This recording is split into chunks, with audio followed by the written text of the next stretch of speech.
ఈ రోజు మనతో సినీ క్రిటిక్ రాహుల్ అయ్యర్ గారు ఉన్నారు. Hello sir. హాయ్ అండి. సార్, 'ఓడెలా 2' తమన్నా గారు యాక్టింగ్ చేసిన మూవీ ఎలా ఉంది? హీరోయిన్ మొత్తం పాత్ర మొత్తం కూడా ఆవిడే ఫిల్ చేసేసారా? ఇంతకు ముందు నేను ఒక లేడీ సూపర్ స్టార్ గురించి మాట్లాడాను, విజయశాంతి గారి గురించి. హ్మ్. నిన్న సినిమా రిలీజ్ అయిందండి. నిన్న నేను యాక్చువల్‌గా చాలా మంది రివ్యూలు చెప్పేసి ఉంటారు. చాలా మంది సినిమా థియేటర్‌లో కూడా చూసేసి ఉంటారు. ఓకే. అందరికీ అర్థమైపోయి ఉంటుంది అసలు ఓడెలా రైల్వే స్టేషన్, ఓటీటీలో రిలీజ్ అయిన ఓడెలా రైల్వే స్టేషన్‌కి ఓడెలా 2 ఎలా ఉండబోతుంది అనేది చాలా మంది చాలా రకాలుగా స్టోరీలు చెప్పేసి ఉంటారు. ఓకే. బట్ నేను నా తరహా అయిన రివ్యూలో చెప్పేది ఏంటంటే, తమన్నా ప్రళయ తాండవం. హ్మ్. అసలు ఎక్కడండి మనకు హీరోయిన్లు కరువు అని అంటున్నారు చాలా మంది. చూడండి, ఉన్నారు తమన్నా. హ్మ్. నేనున్నాను, హ్మ్. నేను ఇండస్ట్రీలో ఉన్నాను, నాకు Okay. కూడా డిఫరెంట్ టైప్ ఆఫ్ క్యారెక్టర్స్ నేను చెయ్యొచ్చు. Okay. I'm not a glamorous doll, hmm. Yes, ఈ మాట నాతో కూడా. చేయించండి హ్మ్. అన్నట్టుగా సవాల్ ఇసిరేసింది డైరెక్టర్లు అందరికీ. ఎందుకంటే అనుష్క గారు అరుంధతి తర్వాత బిల్లాలో ఆమె అలా కనిపించిన she has acted very good movies. Yes. Size zero, different mister kind of Shetty, Mrs characters. Polishetty, yes, of course. Bhagmati, hmm. ఇప్పుడు భాగ్మతి 2 వస్తుంది. హ్మ్. మళ్ళీ ఇప్పుడు క్రిష్ గారితో ఒక సినిమా రిలీజ్ చేస్తుంది. హ్మ్. You know that is a different Baahubali. అసలు హ్మ్. ఆ ప్రభాస్ కి ధీటుగా చేసిన ఆ పాత్ర హ్మ్. ఎవరైనా చేయగలరా చెప్పండి, దేవసేన పాత్ర. అవును. సో అలాగా తమన్నా గారిలో కూడా ఇంత శక్తి ఉంది అంటే, బాహుబలిలోనే మనం తమన్నాను చూసాము, కత్తి యుద్ధాలు చేయడము, సీరియస్ గా మాట్లాడడము. అప్పుడే అనుకున్నారు తమన్నాలో నటిని బయటకు తీసుకొచ్చారు అవును. రాజమౌళి గారు అని. ఆమెని బయటికి తీసుకురావడం ఏముందండి, ఆమె చేసి ఊసరవెల్లిలో ఆమె చేసిన క్యారెక్టర్ ఎంత అద్భుతంగా ఉంటుంది. అసలు చాలా ఏడుస్తుంది అసలు ఒక సీన్ లో, జనాలకు అట్లా వచ్చేయాలి కన్నీళ్ళు. And that is Mahalakshmi. 100% అసలు లవ్. ఒకటి అని చెప్పలేం. My all time favourite movie అండి ద 100% లవ్. అసలు అవును. దాంట్లో తమన్నా చేస్తుంది ఒక మెచ్యూర్డ్ గర్ల్ గా, ఫ్యామిలీ రెస్పాన్సిబుల్, బావ అంటే ప్రాణం. హ్మ్. బావ కోసం అందరూ అది లవ్ స్టోరీ అనుకుంటారు. దాంట్లో మనం మన జీవితంలో ఒక ఆడపిల్ల ఎలా ఉండాలి, బావని ప్రేమించే మరదలు, మరదలి కోసం చెప్పుకోలేని ప్రేమను దాచిన బావ, ఇవన్నీ మనం చూస్తాం కదా. దాంట్లోనే అమ్మాయి యాక్టింగ్ బయటకు వచ్చేసింది. That is what she has acted so many movies. And Badrinath కూడా. Badrinath is completely depends upon Allu Arjun and VV Vinayak garu. Okay.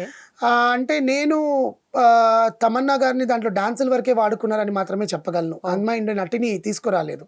1-2 scenes లో ఉంటది కానీ రిమైనింగ్ సీన్స్ అన్ని ఏముండవు. ఓకే. నా కారణం ఈ 4 మొన్న సుందర్ సి గారు తీసిన సినిమాలో తమన్నా గారి క్యారెక్టర్ అసలు అద్భుతం అండి. ఓకే. చాలా బాగా చేసింది. నేను ఏదో ఉందనుకుంటాను, సంపత్ నంది గారు ఎందుకు తమన్నానే పెట్టారు, అసలు ఏంటిది, కాశీకి వెళ్ళి ఐ మీన్ కుంభమేళాకి వెళ్ళి పోస్టర్ రిలీజ్ చేశారు, కాశీకి వెళ్ళి ట్రైలర్ లాంచ్ చేసుకున్నారు, నాగసాధు ఏంటి, శివశక్తి ఏంటి, అసలు తమన్నా భైరవిగా ఎలా చేయబోతోంది, ఏంటి అసలు తమన్నా గారు చేయగలరా, తమన్నా గారు ఆ క్యారెక్టర్ని పుల్ ఆఫ్ చేయగలరా? ఎందుకంటే ఒక హీరో భుజస్కంధాల మీద సినిమాలు నడిచే హీరో సెంట్రిక్ తెలుగు ఇండస్ట్రీలో హీరోయిన్ సెంట్రిక్ సినిమాలు ఇప్పుడు రావడం తగ్గిపోయినాయి. అనుష్క గారు ఎప్పుడైతే కొంచెం సినిమాలకు కొంచెం దూరం వెళ్ళారో హీరోయిన్ సెంట్రిక్ సినిమాలు రావడం కొంచెం తగ్గాయి. సమంత ఓ బేబీ వచ్చింది, ఫైన్, సమంత కూడా చేయగలదు హీరోయిన్ సెంట్రిక్ సినిమాలు అనుకున్న టైంలో ఆమె కూడా కొంచెం హెల్త్గా బ్యాక్గ్రౌండ్లో వెళ్ళి. ఇప్పుడు నేను సినిమా రివ్యూ ఎందుకు చెప్పట్లేదు అంటే, సినిమా అందరు చూసేశారు. ఓకే. అర్థమవుతుందా? నేను దాని గురించి చెప్పను అనట్లేదు. ఓడెలా 2లో తమన్నాని గారిని తీసుకోవడానికి కారణానికి ముందు చెప్తున్నాను. She's a very fantabulous acting అండి. అసలు ఎంత బాగా చేసిందంటే అంత బాగా చేసింది. భైరవిగా అసలు నాగసాధు ఎలా ఉంటారు అనేది తమన్నాని చూస్తే తెలిసేసుకోవచ్చు సినిమాలో.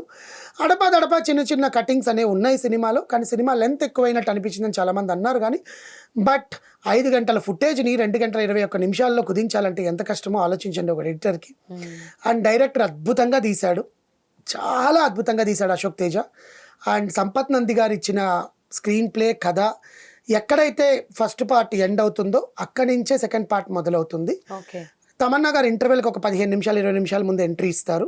తర్వాత అంతా తమన్నా గారు అద్భుతంగా ఉంటారు. ఓడెలా 3 ఉందా లేదా అనేది సినిమా ఆల్రెడీ చూసిన వాళ్ళకి అర్థమైపోయి ఉంటుంది. చూడని వాళ్ళు సినిమా థియేటర్లోకి వెళ్ళి చూడండి. అజనీష్ లోకనాథ్ మ్యూజిక్ గురించి మాట్లాడుకోవాలి ఇప్పుడు నేను. ఒక హారర్ థ్రిల్లర్ మూవీకి ఆ బ్యాక్ డ్రాప్ అనేది చాలా, మ్యూజిక్ అనేది, బ్యాక్గ్రౌండ్ మ్యూజిక్ అనేది చాలా ఇంపార్టెంట్. అలాంటిది అజనీష్ లోకనాథ్ ధమ్ ధమ్ ధమ్ అసలు స్టార్టింగ్ ఊఫర్స్ లోంచి ఇలా వినపడుతుంది. రక్తం ప్రాణం పోసుకుంటుంది అని. అసలు అది విన్నప్పుడు గుండె జల్లు అంటుంది ఒక్కసారిగా. అలాంటిది సినిమా థియేటర్లో ఎలా అలరించి ఉంటుందో మీరు ఆలోచించండి. నేనేం హైప్ ఇవ్వట్లేదండి. ప్రతి సినిమా నాకు ఇష్టమే. ప్రతి సినిమాని నేను సినిమా ప్రేక్షకుడిగా ప్రతి సినిమాని నేను చూస్తాను. ఎందుకంటే వాళ్ళు అంత కష్టపడి ఊరికినే సినిమా పోవాలని ఏదో జనాల మీద వదిలేయాలని సినిమాలు తీయరు కదా. వాళ్ళకేదో నచ్చి కథ నచ్చి అందులో తమన్నా గారు యాక్సెప్ట్ చేశారంటే ఆలోచించండి. తెలుగులో after long she's coming back almost. So దీని తర్వాత ఆమెకు ఒక 2-3 సినిమాలు ఉన్నాయి. ఆమె బోలాశంకర్ తర్వాత నాకు తెలిసి తెలుగులో రాలేదు. That is the last movie which she acted. So అలాంటిది తమన్నా గ్లామరస్ డాన్సర్స్కి గ్లామరస్ డాల్గా కాకుండా తమన్నాలో కూడా వైవిధ్యభరితమైన పాత్రలు పోషించే నటి తనలో ఉంది. ఆర్టిస్ట్కి అంతకన్నా హ్యాపీనెస్ ఏం కావాలండి. ఓకే. సో ఇప్పుడు డైరెక్టర్లు ట్రెండ్ మారుతుంది. అలాంటి నట విశ్వరూపాన్ని ప్రళయ తాండవాన్ని డైరెక్టర్ చూపించి వదిలిపెట్టేశాడు తమన్నాని. సో తమన్నా గారిని ఎలా అయితే ఇప్పుడు మనం చూస్తున్నామో ప్రతి ఒక్క డైరెక్టర్ తమన్నా గారి గురించి ఆమెలో ఉండే ఈ టాలెంట్ కాదు బయటికి ఏదైతే తన నెక్స్ట్ లెవెల్ని చూపించిందో దాన్ని డైరెక్టర్స్ అందరూ యూటిలైజ్ చేసుకొని మంచి సినిమాలు తమన్నాతో చేయాలి. ఈ సినిమాకి నేను ఇచ్చే రేటింగ్ కూడా 3.5/5. ఎందుకంటే దిష్టి నేను ఉంచేస్తాను కాసేపు. సో ఎవరైనా సరే వెళ్ళి సినిమా థియేటర్లో చూడండి. అత్యద్భుతంగా ఉంది. అందరూ అంటారు వీడేం రివ్యూ చెప్తున్నాడు రా కథ చెప్పకుండా. అంటే కథ చెప్పడం రివ్యూ కాదు. సినిమాలో మీరు చూడాల్సింది చెప్తే చాలు. ఒక ప్రేతాత్మకి ఆత్మకి ఉండే పోరాటం, ఆ background music after so long time ఫ్రెష్గా ఉంటుంది సినిమా. వెళ్ళి చూడండి. ఓడెలా 2 తమన్నా ప్రళయ తాండవం.